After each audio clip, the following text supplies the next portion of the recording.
Hey, it's Christy with the Social Easel, and I wanted to do a new little video for you showing you how to use gesso. I get this question a lot. People always ask me if they have to gesso their canvases before they get started, and the short answer is no. Most of the canvases that you buy in the value packs at stores, at Michael's, Hobby Lobby, they are already pre-gessoed. If you are doing a hand-stretched canvas or a non-gessoed canvas, then you would need to gesso it. And basically what that means is you're covering the surface of the canvas so that the paint does not soak through. Gesso creates that barrier. But one of the other reasons I love gesso and why it's important to have is that you can use it to paint over old paintings that maybe you started and they just didn't turn out the way you wanted them to, and you don't want to waste that canvas. I have a stack of them that has been accumulating over the years of like ideas I played with and then it didn't work out and I shelved it. Well, I never took the time to go back and gesso those, and I had some time today and that is what I was doing, and I thought I'm gonna show you guys how simple and easy this is. So if you have, like I said, extra canvases laying around and you don't want to waste them, this is how you can reuse them. So this is just a very long time ago. I was playing with donuts that I was going to do for a kid's painting that I never did, and then this one I was just using this to kind of play around with some different shapes and stuff. So for both of those, I don't want to do either one of those ideas anymore.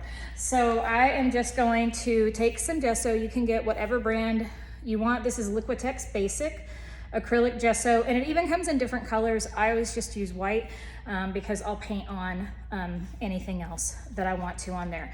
So you want to liberally apply. I'm gonna do, and you don't have to do it this way. You can put some on a plate if you want to, if you'd rather do it that way.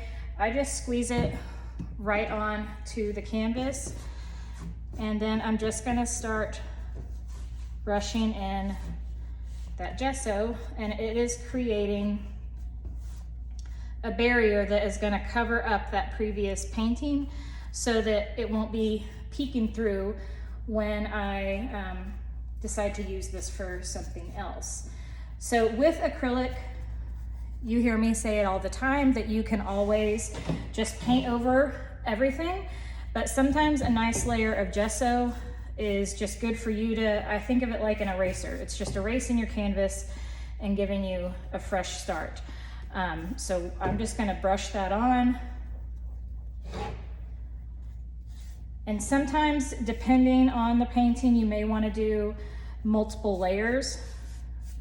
I don't think that's really necessary for this one. I think that's gonna be enough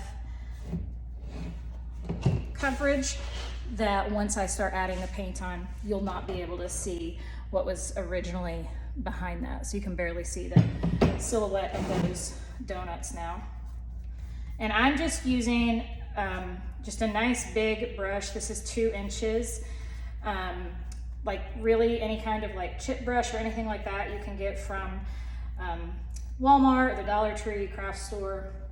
This doesn't need to be any kind of special brush. Brushes that you would use to paint around your house are just fine. I keep all our old brushes, and they're just good to use for prepping surfaces.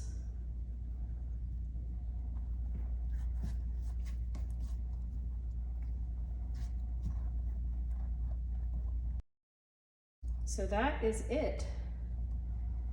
That is how you gesso a canvas to have nice new fresh canvases to paint with. So I hope that was a helpful tip. If you've got some canvases at home that you know you need to do that with, hopefully that little tip helps you. And like I said, once it dries, if you feel like it needs another layer, you can definitely do that, but you want to let it dry in between coats depending on what painting you had behind that. Another idea that you can do once you gesso it is add texture to your painting as well, and that's just going to create another layer of separation in the canvas and really create some cool texture for you to play with in your paintings as well. But we'll save that one for another video.